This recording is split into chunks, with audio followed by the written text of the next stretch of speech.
অসুস্থ মেয়ের ছবি দেখিয়ে নাকি টাকা তুলতেন অভিষেক ব্যানার্জি। রাজনীতির মঞ্চে প্রতিশ্রুতি, ছবি এবং পরবর্তী বাস্তবতা, এই তিনের টানাপোড়েনে এবার প্রশ্নের মুখে ডায়মন্ড হারবারের সাংসদ অভিষেক ব্যানার্জির ভূমিকা। অভিযোগ উঠেছে শুধুমাত্র ছবি তোলা এবং সিম্প্যাথি গেইনের জন্যই নাকি তিনি এই কাণ্ড ঘটিয়েছেন।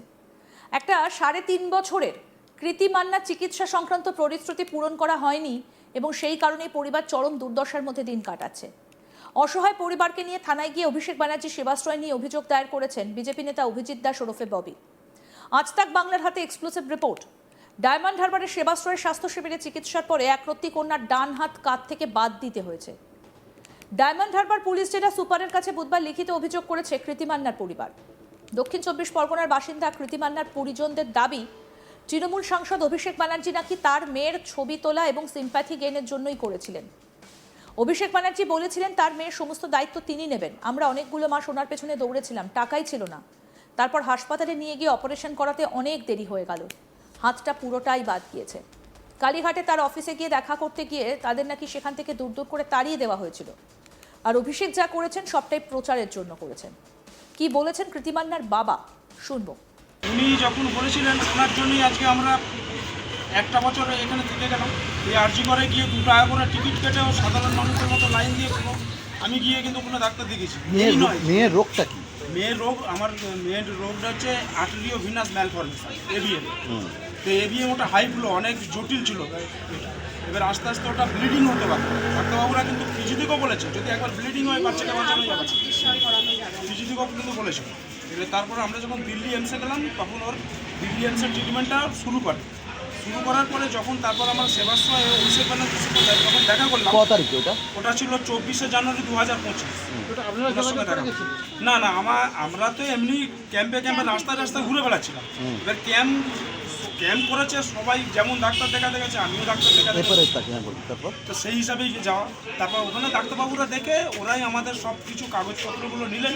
নেওয়ার পরে একদিন এখানকার লোকাল যে তৃণমূলের নেতারা আছে, নবকুমার বেতাল, হাইবর কি একটা যাই না চাই, এই আমতলা অফিসে থাকে, উনি আমাদের গাড়ি করে এখান থেকে আমাদের বাড়ি থেকে নিয়ে গেলেন ওই অভিষেকের সঙ্গে দেখা করতে।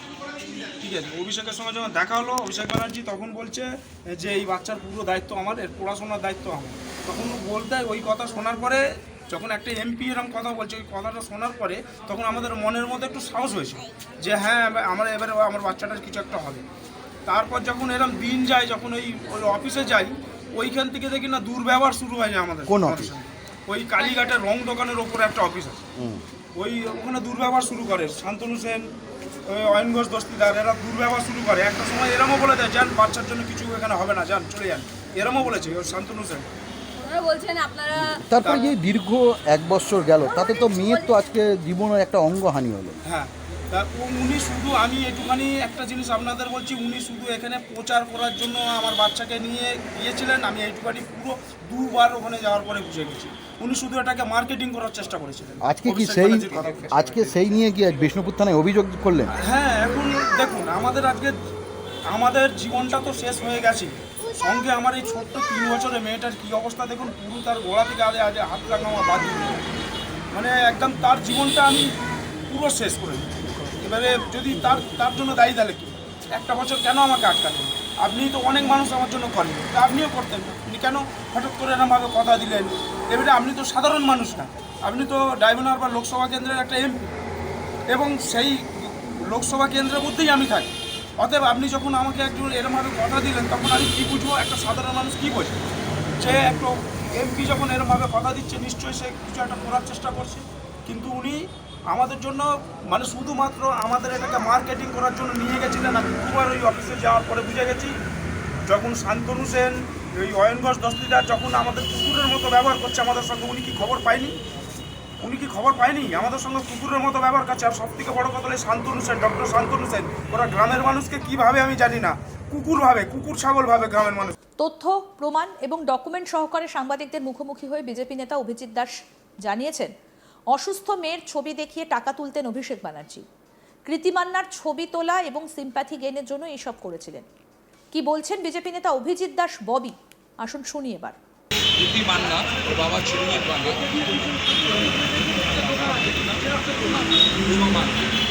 এনারা এই যে আজকে ডিস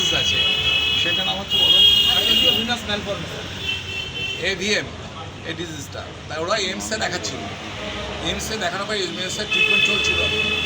এবার ইতিমধ্যে নবকুমার বেতাল এবং হাইবার আকুল এরা দুজনে, যেহেতু এরা তৃণমূলের সমর্থক, তাই এরাই এদের কাছে যায়, গিয়ে বলে যে তোমরা ওখানে সেবাশ্রয় আছে ওইখানে আসো বলে গাড়ি করে এদেরকে নিয়ে গিয়ে এরা ওখানটা প্রথমে আপনার ভাষা পঞ্চায়েতের পাশে যে ক্যাম্পটা ছিল ওখান থেকে মডেল ক্যাম্প বললাম, এবং সেখান থেকে পানাকুয়ায় অভিষেক ব্যানার্জি কাছে নিয়ে যায়। অভিষেক ব্যানার্জি পুরো দেখভাল, অভিষেক ব্যানার্জি বেতাল নবকুমার বেতালের উপরে দায়িত্ব ছিল, এবং অভিষেক ব্যানার্জি বলে কোনো চিন্তা করতে হবে না, কোনো এক্সপেন্সে যেতে হবে না, এবং এদেরকে বলছে আরজি করে পাঠাতে। ডক্টর শান্তনু সেনকে বলে আরজি করে চিঠি করে দিতে, এবং আরজি করে যাওয়ার পরে তারপরে দেখা গেল যে আরজি করে সেখানে গিয়ে এরা লাইনে টিকিট দেয়, কোনো রকম সুব্যবস্থা হয়নি, স্পেশাল কোনো ব্যবস্থা হয়নি, এবং 2 টাকা টিকিট কেটে লাইনে দাঁড়িয়েছিল। এবং তারপরে এদের আরও শরীর ওর খারাপ হতে থাকে, এবং তখন আর এমসে মানে নিয়ে যাওয়ার মতো পরিস্থিতি ছিল না। তৈরি করে এরা তখন সাউথে গেল, সাউথে গিয়ে কোনো একটা বিখ্যাত হসপিটালে গিয়ে সেখানে গিয়ে ওর হাতটা থেকে বাদ দিতে হবে। এই পুরো পরিস্থিতির জন্য যাই হচ্ছে অভিষেক ব্যানার্জি, অথচ অভিষেক ব্যানার্জি একে নিয়ে মার্কেটিং করেছিল। তার যে নিঃশব্দ বিপ্লব বলে যে পত্রিকাটি বইটা বার করে প্রচুর মানে ঢক্কা নিনাদ করে তাতে মানে জুভেনাইল অ্যাক্টকে পুরো উল্লঙ্ঘন করে একটা শিশুকে মার্কেটিংয়ের কাজে ব্যবহার করেছিল অভিষেক ব্যানার্জি। এটা হচ্ছে ওর যে নিঃশব্দ বিপ্লবের 323 পৃষ্ঠা। তো আজকে এই জন্যই এনারা যে অভিষেক ব্যানার্জি এদের সঙ্গে যে ভাববাজি করেছে, সেবাশ্রয় চিকিৎসার মাধ্যমে ওরা যে গিয়েছিল, সেখানে কোন ডাক্তার দেখেছে ওরা নিজেরও যায় না, তার কোনো রেজিস্ট্রেশন নাম্বার নেই, তার কোনো ফোন নাম্বার নেই, ডাক্তারের কোনো নাম নেই, এবং সেখান থেকে তাকে কী ওষুধ দিয়েছে এরা জানেও না। সেখান থেকে এরা আরজি করে পাঠায়, এবং আরজি কর থেকে এর হাত কেটে বাদ, মানে এত পরিস্থিতি খারাপ হয়েছে যে হাতটা কেটে বাদ দিল, এবং মেয়েটাকে নিয়ে যে মার্কেটিং করছে অভিষেক ব্যানার্জি, তো এটা একটা বিচার হওয়া দরকার আছে। সেই জন্য এনারা আইনের দ্বারস্থ হয়েছেন। এনারা আমার কাছে আসেন, আমার কাছে আসার পর আমি ওনাদেরকে বলি, পুরো বিষয়টা জানি, জানার পরে এনারা কিন্তু আজকে কমপ্লেন জমা দেন এবং এখানে স্টার্ট হবে, এখানে স্টার্ট করার জন্য অনুরোধ করেন আমাদের আইসি স্যার। সেবাশ্রয় নিয়ে একাধিক ঝুড়ি ঝুড়ি অভিযোগ, এবং অনেকেই নাকি সেবাশ্রয়ের ক্যাম্পে গিয়ে অসুস্থ হয়ে পড়েছেন, কারোর পা কেটে বাদ দিতে হয়েছে, সেই অভিযোগও কিন্তু এবার উঠেছে। আর এবার যে আপডেট, যে অসুস্থ মেয়ের ছবি দেখিয়ে টাকা তুলতো অভিষেক, বলছেন 3.5 বছরের কৃতি মান্নার বাবা। রাজনীতির মঞ্চে প্রতিশ্রুতি, ছবি এবং পরবর্তী বাস্তবতায় 3 টানাপোড়েনে প্রশ্নের মুখে ডায়মন্ড হারবারের সাংসদ অভিষেক ব্যানার্জির ভূমিকা। আরও অভিযোগ যে শুধুমাত্র ছবি তোলা এবং সিম্প্যাথি গেইনের জন্যই নাকি তিনি এই কাণ্ড ঘটিয়েছেন। 3.5 বছরের বাচ্চা কৃতি মান্নার চিকিৎসা সংক্রান্ত প্রতিশ্রুতি পূরণ করা হয়নি, আর সেই কারণে চরম দুর্দশার মধ্যে দিন কাটাচ্ছে পরিবার। আরও আপডেট পেতে দেখতে থাকুন আজ তাক বাংলা, সাবস্ক্রাইব করুন।